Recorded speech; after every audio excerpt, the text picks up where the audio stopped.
Hi, this is Shambhavi. Welcome to my weekly podcast about spirituality, love, death, devotion, and waking up while living in a messy world.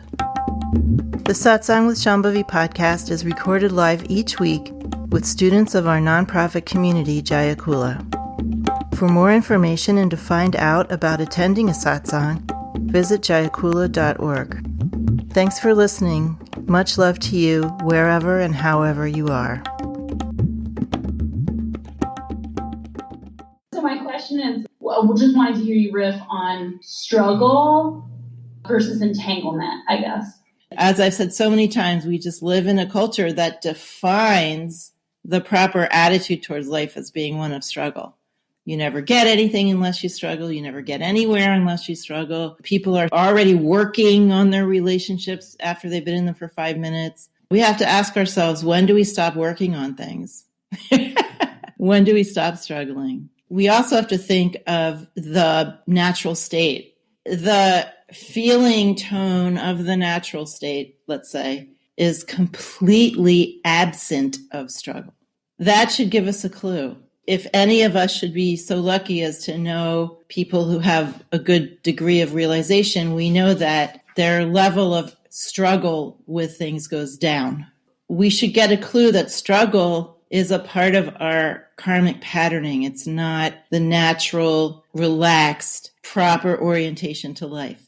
And I can tell you that my experience in relationships of all kinds is that when people stop struggling and just improvise together in a graceful, devotional way, that is, to me, the most wonderful and non-boring kind of relationship. As a teacher, I can tell you that watching everyone struggle so much, and including my own struggliness, ultimately is very, very boring. So in the beginning, maybe, or for some period of time or some lifetime, struggle seems interesting because we like to have problems. We've defined our life as a series of problem-solving events. We like complications. We like entanglements. It gives our minds and our energy and our bodies something to do. And we're afraid, we're terrified of the experience of emptiness, the experience of shunya, the experience of just letting go and relaxing. We're terrified of that. And so struggle becomes the way that a lot of us stave off that anxiety about the openness and unpredictability of the natural state, our real nature. Struggle is what we do with ourselves, having problems, struggling with each other, struggling to get something or not get something, or struggling to solve something. That's what we do to entertain ourselves because we're terrified of just, That's why we do meditation. Meditation helps us become accustomed to not struggling. We take little sips at the end of every breath, or we sit in non-conceptual meditation or whatever we're doing, and we're just relaxing, getting accustomed to doing that. I have a friend who I've known since I was in my late teens, and he's, a person like many, many other people who is always working on a problem, always working over something in his mind, very struggly. And when I was younger and a lot dumber, this friend asked me to teach him meditation. He's very tense. If you're doing something in the kitchen, he's always looking over your shoulder to see if you're doing it right. And he's just always working things over in his mind and talks incessantly. So stupidly, I taught him how to do open-eye non-conceptual meditation, which I had probably just learned myself at the time. And he called me up the next day because I taught it to him in the afternoon. And I said, so get up in the morning and do this. He called me the next day and said he hardly slept at all the entire night because he was so scared of doing this, which is basically just sitting and relaxing.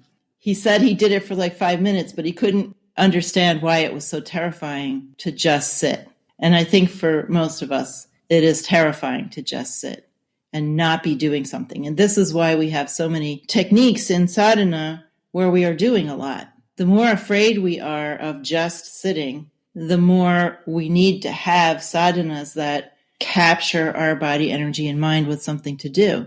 We need to have lots of pictures on our altars and lots of offerings to make and lots of sounds to hear and lots of smells to smell and lots of rules and formats of sadhana, long sadhanas with lots of steps. We love this stuff. And then eventually, as we relax more, we let go of our fear, or our fear just becomes naturally eroded. And then magically, we stop needing to do all that stuff. Magically, we enjoy just sitting and doing something very simple like sahaja meditation. So life is not a struggle. We simply are fashioned in this way to have that concept and to embody it until we no longer do. Relationships that are a struggle are not interesting from the perspective of being more awake. They are full of fixation and compulsion.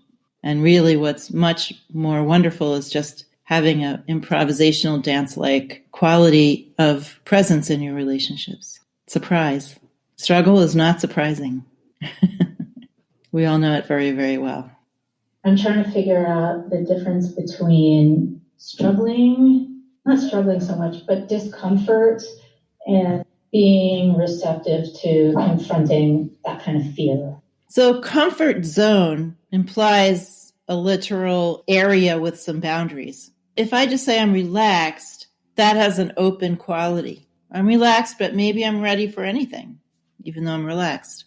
If I say I don't want to get out of my comfort zone, I mean a set of requirements for me feeling comfortable. So my comfort zone is actually a zone outside of which everything is uncomfortable. Right? So it's kind of like a comfort fortress or a comfort tough shed or a comfort bedroom or a comfort something that's small and is fragile, because if you have a lot of requirements for being comfortable, life is bound to not obey your requirements. And then, of course, one could spend a lifetime trying to force experience into not giving you anything out of your comfort zone.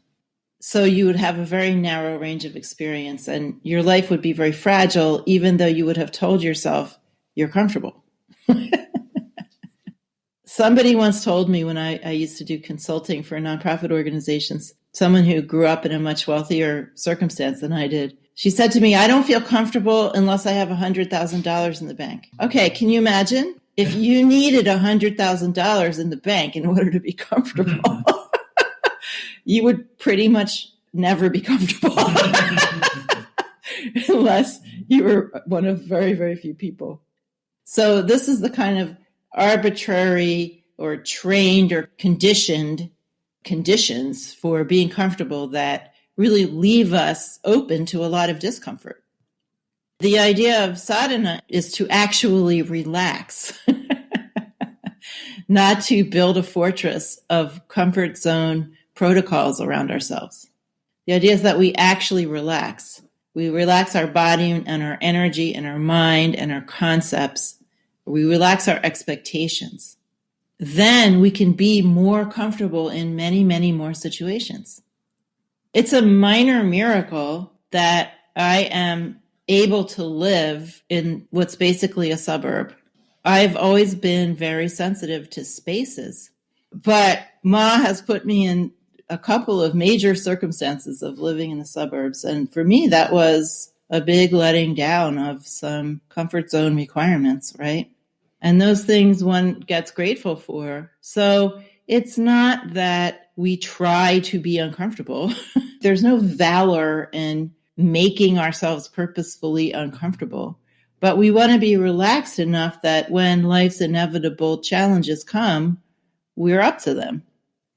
I think along with this conversation was this idea of friction, like not creating a story or a narrative of struggle or some sort of other conceptual thing around discomfort, but still also saying like I'm observing and I'm feeling friction and like that's okay, and just not shying away from friction. And knowing that that's the material to build intimacy.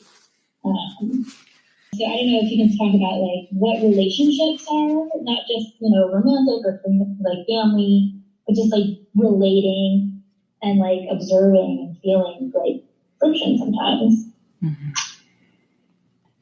Again, we want to put our everyday relative experiences of friction and resistance and all those things that we experience in the biggest possible context so that we can understand the relative value and the absolute value of those experiences.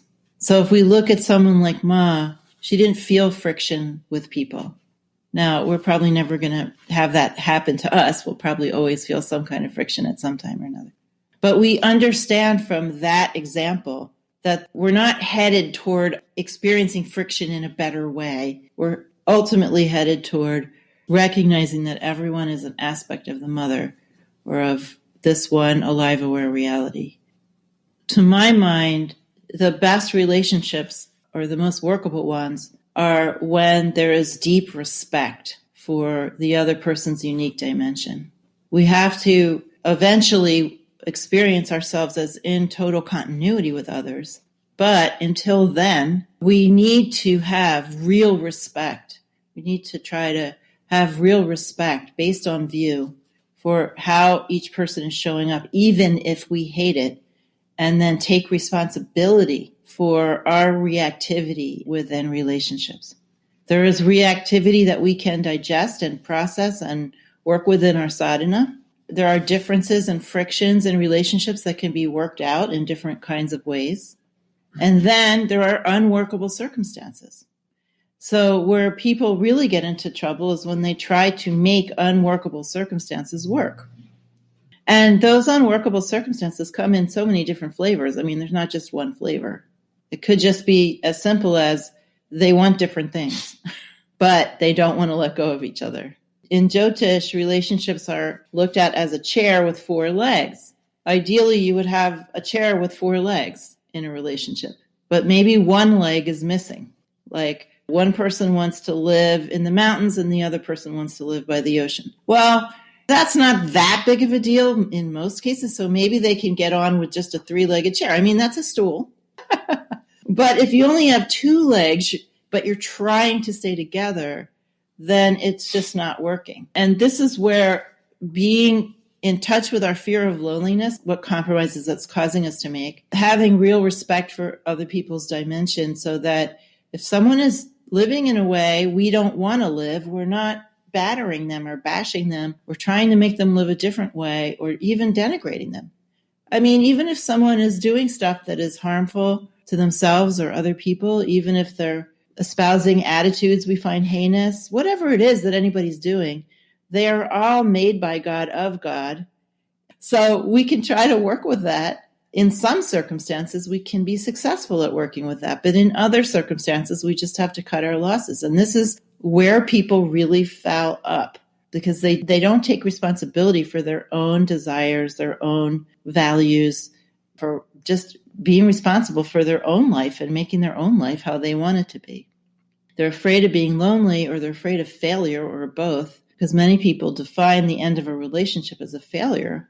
Even if people have had 20 years of friendship or some other kind of relationship and then they part ways, they still sometimes feel like they failed, even though they had a 20-year-long rich relationship. Endings are not failures, especially when we are being responsible. It's nobody else's job to give us the life we want. That's our responsibility. So if someone else wants to live a different way or doing stuff we really don't like, then it's our responsibility to leave. And so then people don't leave, and then they just batter each other and bash each other. So we have to know when things cannot be worked out and when we can't digest the situation. Maybe the situation's just too much for us for whatever reason. Could be a million reasons. And it's wrecking our nervous system, and we're very, very unhappy, but we think we should be able to handle it. And that's another reason why people don't leave when they should. So it really has to do with respect and responsibility. I think those 2 things are very, very key. But respect and responsibility can only really happen when we have view firmly in mind. Because the view tells us that our responses to other people are not their responsibility. That we are responding and reacting in certain ways because of our patterning and our karmas and our conditioning, or lack thereof. We're responding because that's how we respond, not because of what someone else did. Even in the most dramatically horrible circumstances, there's an infinite variety of responses to those circumstances. Concentration camps, labor camps, bodily harm of a great degree. There are many, many responses that people have to those kinds of circumstances. Racism, slavery, horrible misogyny, all of those things, homophobia. We have different responses to those things. That confirms the view that our responses to those things are our conditioning, not the things themselves. And that's the origin of real responsibility. It's in view, right? The origin of real respect is also in view, that everything is made by and of this same one continuous subjectivity. So everything has equal existential value. And there's nothing here that shouldn't be here. And if someone is showing up in some horrid way, we can have a relative relationship to that. Like if we see someone beating up someone on the street, we're not just going to stand back and go, oh, there's God beating God up. No, we're going to go and try to stop it because we're not rejecting that relative experience. And it's God's game to play that relative experience. God is playing in the field of dualities and playing through us. So we're not stepping back from the relative. We're not stepping back from the diversity of manifest life, but we're playing in it with this bigger view.